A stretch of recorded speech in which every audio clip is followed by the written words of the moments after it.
గొంతుకు సంబంధించి సంథింగ్ పేగులకు సంబంధించి వస్తుందని తెలుసు. మనమేమి అంత లైట్ తీసుకుంటున్నాము. అప్పటంతా లేదు.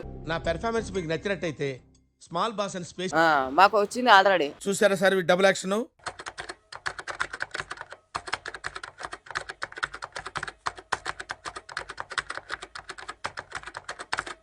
హాయ్ అండి. తెలుసండి, మామూలుగా న్యూస్ ఛానల్లో దీంట్లో ఇస్తారు కదా, ఆ విధంగా తెలుసు. దాని గురించి అంటే గొంతుకు సంబంధించి సంథింగ్ పేగులకు సంబంధించి వస్తుందని తెలుసు. మన జాగ్రత్తలు మనం ఉంటే మంచిది. అంటే గొంతు బాగా పట్టేసి మంట వచ్చేసి జలుబు చేయడము, బాగా బాడీ పెయిన్స్ అవన్నీ వస్తున్నాయంట. అంతే నాకు తెలిసిన వరకు. దాని గురించి అంటే ఇక దాని గురించి మనం ఎట్లా చెప్తాం చెప్పండి. ప్రకృతి మనం జాగ్రత్త ఉండాలి అంతే. శానిటైజర్లు, మాస్కులు అవన్నీ వాడుకొని కొంచెం డిస్టెన్స్ మెయింటైన్ చేసి ప్రోటీన్ ఫుడ్ తీసుకొని జాగ్రత్తగా ఉంటే సరిపోద్ది అని నా ఉద్దేశం. నా విషయంలో అయితే లైట్ అయినా. అసలు నా గురించి ఏమనుకుంటున్నారా మీరు? జాగ్రత్త అంటే అది ఎందుకు వస్తుంది? ఇవే తగ్గించుకుంటే మంచిది. నా విషయం కాడికి లైట్. తెలుసు. అంటే ఇప్పుడు కరోనా వస్తుంది కాబట్టి ఇప్పుడు 20 కేసులు తెలంగాణలో పెరిగినాయి కదా. కరోనా వస్తుంది కాబట్టి ఇప్పుడు 20 కేసులు తెలంగాణలో పెరిగినాయి కదా. దానివల్ల జాగ్రత్తగా ఉండాలని యువకులు చెప్తున్నారు. వస్తున్నదంటే ఇప్పుడు చాలా మంది చెప్తా ఉన్నారు కదా, దాన్ని బట్టి వస్తున్నదని తెలుసు అంతే. దగ్గు, సర్ది, జ్వరం లాంటిది దాని దూరంగా కొంచెం రాకుండా చూసుకోవాలి. ఆ దగ్గుతూ ఉంటే, తుమ్ముతూ ఉంటే దానివల్ల కరోనా వచ్చింది అన్నట్ల వెప్తిస్తుర్రు కానీ ఏంటి మమ్మీ ఎవడు వెప్తిస్తుర్రు కానీ అలా కాకుండా కొంచెం సర్ది అయింది అనుకో, దాన్ని కొంచెం ట్యాబ్లెట్లు కానీ దాన్ని అప్పట్లో వాడుతుండే. ఇప్పుడు ఆ దగ్గు తగ్గగానే ఆ కరోనా వచ్చిందంట్లా జనాలు టాక్ చేస్తున్నారు. మనమేమి అంత లైట్ తీసుకుంటున్నాము.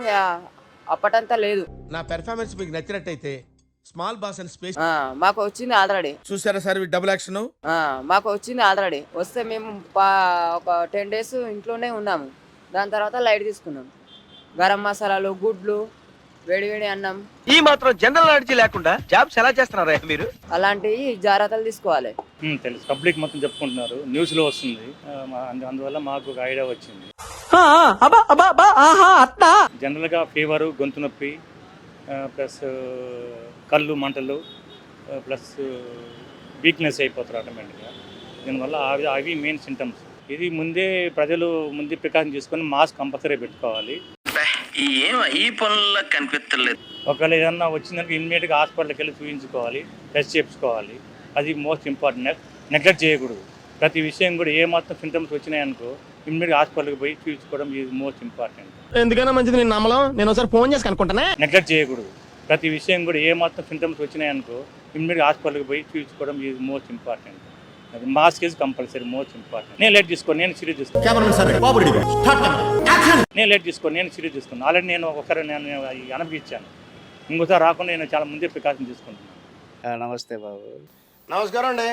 మొన్న ఈ పేపర్లో చూశాను. నాకైతే టచ్ లేదు. పేపర్లో వేస్తున్నారు.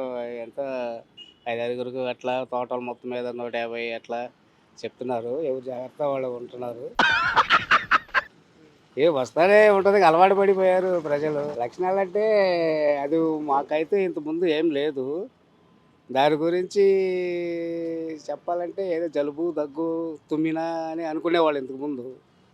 అది తర్వాత మరి క్రమంగా పోయింది. మరి ఇప్పుడు లక్షణాలు ఎట్లా ఉన్నాయో ఐడియా లేదు కదా. జనాల్లో భయమే ఉండదు. ఇక ఇది కామన్ అయిపోయింది. ఎప్పుడు జనంలాగా. అసలు నా గురించి ఏమనుకుంటున్నారా మీరు?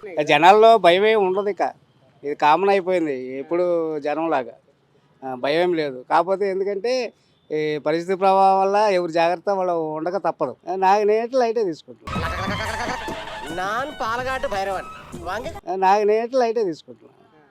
నేను 2 వేయించుకున్నాను. మా ఇంట్లో వాళ్ళు అందరికీ వచ్చింది. మాకు ఆంటీకి 2కి రాలేదు. అదే ధైర్యంతో ఉన్నాను. కరోనా వల్లనో దేని వల్లనో కానీ జలుబు వస్తే మాత్రం మామూలుగా వస్తలేదు. జలుబు అయిందంటే వారం రోజులైనా తగ్గట్లేదు. మేము కరోనా వచ్చి ఇట్లా అవుతుందా, దగ్గులా, జలుబులా, కాలు చేతులు లాగడం, తలనొప్పి రావడం. అసలు పక్కన మంచి మాట్లాడుతుంటాడు కానీ చెవులకు తలనొప్పి రావడం. అసలు పక్కన మంచి మాట్లాడుతుంటాడు కానీ చెవులకు అలాగా అనిపిస్తుంది. ఇట్లా నెత్తిన ఏందో బరువు పెడితే కొట్టినట్టుగా. శంషాబాద్ ఎయిర్పోర్టా? సరే తెచ్చుకో. ఇట్లా మరి దానివల్ల మళ్ళీ కాళ్ళు చేతులు రావడం జ్వరం రావడం పైగా ఫిజికల్ గానీ మెంటల్ గానీ స్ట్రెయిన్ 10-15 రోజులు అయినా తగ్గట్లేదు. ఇంకా ఇంజక్షన్ చేపించుకున్నా కానుండి ఇట్లా రావడం. ఈ మధ్య 10-15 రోజులకి ఎక్కువనే నాకు జలుబు అయ్యి అసలు తగ్గలే. 1000 రూపాయలకి ఎక్కువ చెప్పుకోలే. ఈ మధ్య 10-15 రోజులకి ఎక్కువనే నాకు జలుబు అయ్యి అసలు తగ్గలే. 1000 రూపాయలకి ఎక్కువ చేపించుకోలే. తగ్గి 5 రూపాయలకి ఎక్కువనే పైన హాస్పిటల్కి వెళ్ళాం. ఇంకా మస్తు భయపడేందుకు భయపడలేము. అసలు పక్కన మంచి మాట్లాడుతుంటే ఏం పడపోతే ఏందబ్బా ఇలా వస్తుంది కరెంట్ సూది లేపుతున్నా కరెంట్ వస్తుందా ఎట్లా వస్తుంది ఎంత వస్తుంది ఈ వార్తావారం బాగాలేదు సంవత్సరంలో మరి దేని వల్ల వస్తుందో మాకే తెలుస్తలేదు. కరోనా అనుకోవాలన్నా ఈ జలుబులు దేని వల్ల వస్తున్నా అసలు మాకే తెలుస్తలేదు. మస్తు ఇబ్బంది పడుతాను అన్న తెలుసా. బతికేది మళ్ళీ ఏదో గరీబ్ పనులు చెప్పుకొని గుడిసెల్లో వండుకొని కిరాయిలు కట్టలేక ఎవరెవరికో ఇచ్చావు, ఎందుకు పనికి రాని వాళ్ళని కోటీశ్వరుని చేశావు, అన్ని అర్హతలు ఉన్న నన్ను ఎందుకు ఇలా వదిలేసావు మమ్మీ? తెలుసు అండి, పేపర్లు టీవీలలో చూస్తున్నాం కదా. చిన్నగా స్టార్ట్ అయ్యి కేరళ స్టార్ట్ అయింది ఫస్ట్ చూస్తున్నాం. ఇదివరకు వచ్చినప్పుడు అయితే ఒళ్ళు నొప్పులు జ్వరాలు కొంచెం శ్వాస తీసుకుని కష్టంగా ఉండేది. మరి ఇప్పుడు వచ్చే వేరియంట్ ఎట్లా వస్తుంది ఎట్లా అనేది అయితే ఇప్పుడు మనం రాకముందుకు ఎట్లా చెప్పగలుగుతాం, వాళ్ళని వచ్చిన వాళ్ళని అయితే చెప్పగలుగుతారు. అది నాకు పెద్ద భయం అయితే ఏం లేదు.